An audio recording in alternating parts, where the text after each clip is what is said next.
America अपनी dark eagle hypersonic missile को middle east में ला सकता है।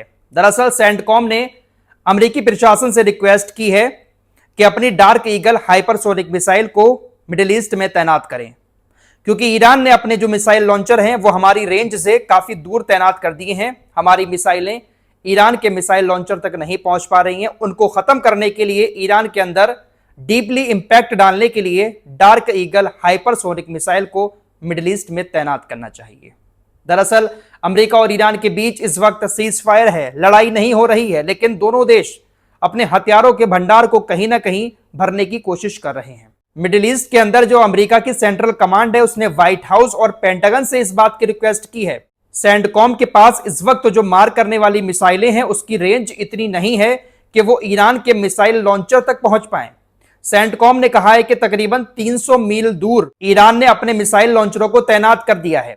अभी तक हमारी मिसाइलें ईरान के मिसाइल लॉन्चर तक पहुंचकर उनको तबाह कर रही थी, लेकिन अब ईरान ने अपने मिसाइल लॉन्चरों को हमारी मिसाइलों की रेंज से काफी दूर पहुंचा दिया है।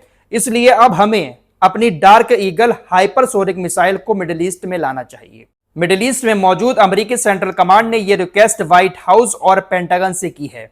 अब देखते हैं कि व्हाइट हाउस और पेंटागन सेंटकॉम की इस रिक्वेस्ट को एक्सेप्ट करते हुए अपनी हाइपरसोनिक मिसाइल को, जिसका नाम डार्क ईगल है, मिडिल ईस्ट में भेजते हैं या फिर सेंटकॉम की रिक्वेस्ट को रिजेक्ट कर देते हैं। वैसे इस वक्त जो हालात हैं उसको देखते हुए हो सकता है कि Donald Trump dark eagle hypersonic missile को मिडिल ईस्ट में तैनात कर दें, क्योंकि सेंटकॉम का ऐसा मानना है कि हमारी इस मिसाइल की रेंज तकरीबन 2000 से ज्यादा किलोमीटर की है।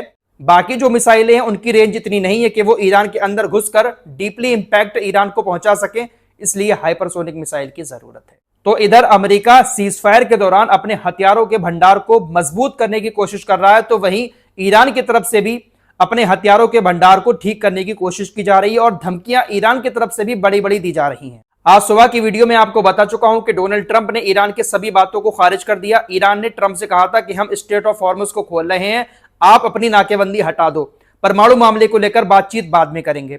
ट्रंप की तरफ से इन तमाम बातों को खारिज कर दिया गया। अब इस पर ईरान की तरफ से पलटवार किया गया है। ईरानी नौसेना के commander rear admiral Shahram Irani ने सरकारी मीडिया से बातचीत में कहा, इस्लामिक रिपब्लिक बहुत जल्द दुश्मनों को ताकत का सामना ऐसे हथियार से कराएगा जिससे वे खुद डरते हैं। उन्होंने कहा, यह हथियार उनके बेहद करीब है, उम्मीद है उन्हें दिल का दौरा नहीं पड़ेगा। इस तरह की बड़ी धमकी ईरानी नौसेना के कमांडर की तरफ से ट्रंप को दी गई है। फिलहाल ये दोनों देश अपने अपने हथियारों के भंडार को लगातार मजबूत कर रहे हैं और हो सकता है कि बात नहीं बनी तो किसी न किसी दिन फिर से मिडिल ईस्ट में लड़ाई शुरू हो जाए। एक तरफ ट्रंप अपने अधिकारियों की बातों में आकर बड़ी बड़ी बातें पोस्ट करना शुरू कर देते हैं, वहीं दूसरी तरफ ईरान भी कम नहीं है। ईरान पलटकर जवाब अमेरिका को उसी अंदाज में दे रहा है जिस अंदाज में डोनाल्ड ट्रंप ईरान को धमका रहे हैं। आपको 2 दिन पहले बताया था कि डोनाल्ड ट्रंप ने ईरान को 3 दिन का टाइम दिया था कि 3 दिन का टाइम आपके पास है, समझौता कर लो वरना आपके तेल के कुओं में अंदरूनी विस्फोट होगा। 3 दिन का वक्त बीत चुका है, अभी तक ईरान के किसी भी तेल के कुएं पर कोई विस्फोट नहीं हुआ है। इसी बात की मजाक उड़ाते हुए पार्लियामेंट स्पीकर गलीवफ ने ट्रंप को जवाब दिया। गलीवफ कहते हैं कि 3 दिन बीत गए, कोई कुआं नहीं फटा, हम इसे बढ़ाकर 30 दिन कर सकते हैं और यहां कुएं का लाइव प्रसारण कर सकते हैं।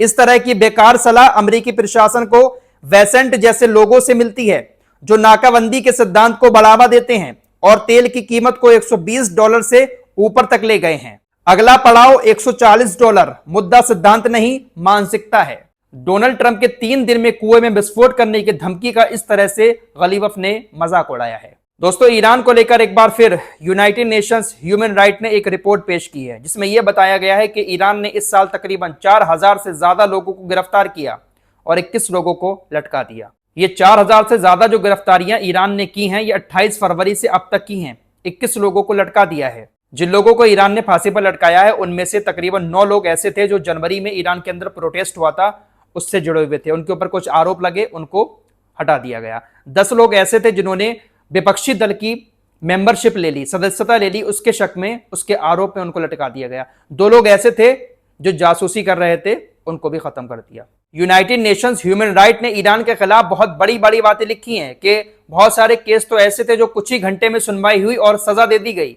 बच्चों को लेकर भी कहा गया है कि बच्चों की भी गिरफ्तारियां की गई हैं। बहुत सारी बातें यूनाइटेड नेशंस ह्यूमन राइट की रिपोर्ट में सामने आई हैं। ईरान के ऊपर इस तरीके के आरोप लगाए गए हैं कि ईरान अपने देश के अंदर इस जंग के दौरान अपने लोगों की आवाजें दबाने की कोशिश कर रहा है। ईरान को लेकर तो यूनाइटेड नेशंस ह्यूमन राइट की रिपोर्ट आ जाती है, लेकिन इसराइल को लेकर शायद ही कभी आती हो। इसराइल तो यूनाइटेड नेशंस की हर संस्था को उल्टा सीधा बोलता है। अभी 2 दिन पहले ही नेतन्याहू ने इंटरनेशनल क्रिमिनल कोर्ट को कितनी गालियां बकी हैं, कितना उल्टा सीधा बोला है, भ्रष्ट संगठन बोला है और ना जाने क्या क्या बातें बोली हैं। किसी के मजाल कि नेतन्याहू से कोई कुछ कह सके। 3-4 दिन पहले मैंने आपसे कहा था ना कि जितनी भी संस्थाएं हैं ये कहीं ना कहीं अमेरिका और इजराइल को टॉप पर ही दिखाती हैं। जो अमेरिका और इजराइल से आगे निकलने की कोशिश कर रहा होगा या इनके खिलाफ आवाज उठा रहा होगा, उसके खिलाफ ये संस्थाएं लगातार रिपोर्ट जारी करती रहती हैं। दोस्तों, स्ट्रेट ऑफ हॉर्मुज के बंद होने से अमेरिका की नाकेबंदी की वजह से ना सिर्फ तेल की कीमतें ऊपर जा रही हैं, तेल की दिक्कत हो रही है, बल्कि एक और कीमती चीज है जिसका इस्तेमाल किसान बहुत ज्यादा करते हैं, सल्फर। समुद्री रास्ते से सल्फर का जो लेन देन किया जाता है उसमें से 40 से 45% सल्फर मिडिल ईस्ट के रास्ते से आती है, मिडिल ईस्ट के समुद्री रास्ते से, और यह रास्ता बंद है जिसकी वजह से उस रूट से सल्फर भी ज्यादा नहीं आ पा रही है। और भी बहुत सारी जरूरी चीजें जो खेतों में डाली जाती हैं, यूरिया जिसको कहते हैं, वो भी मिडिल ईस्ट से ही आती है। उसकी भी कीमतें बढ़ सकती हैं, उसकी भी कमी हो सकती है, जिसकी वजह से दुनिया भर के देशों के किसानों को दिक्कत का सामना करना पड़ सकता है। वैसे भारत में तेल की बात करें तो तेल की कीमतों में किसी तरह का कोई अभी तक उछाल नहीं आया है। कल महीने की 1 तारीख है, 1 मई है। महीने की पहली तारीख को कई सारे फेरबदल होते हैं, गैस के दाम भी ऊपर नीचे होते हैं, पेट्रोल डीजल के दामों में भी थोड़ा बहुत फर्क आता है। कई सारी चीजें ऐसी चल रही हैं कि 1 मई से पेट्रोल डीजल बहुत महंगा हो जाएगा। ऐसा कुछ नहीं है दोस्तों, तमाम सरकारी पेट्रोलियम कंपनियों की तरफ से कहा गया है कि आप काम रहें, सुकून से रहें। भारत के अंदर तेल की किसी भी तरह की कोई दिक्कत नहीं है और ना ही दाम बढ़ाए जा रहे हैं। भारत के पास बहुत तेल है, आप लोग सभी सुकून से रहें और ऑफिशियली जो स्टेटमेंट है कंपनियों का उसी को आप लोग ध्यान में रखें। फिलहाल इस रिपोर्ट में इतना ही, कुछ और खबरों के साथ फिर हाजिर होऊंगा। अपना ख्याल रखिएगा। अल्लाह हाफिज।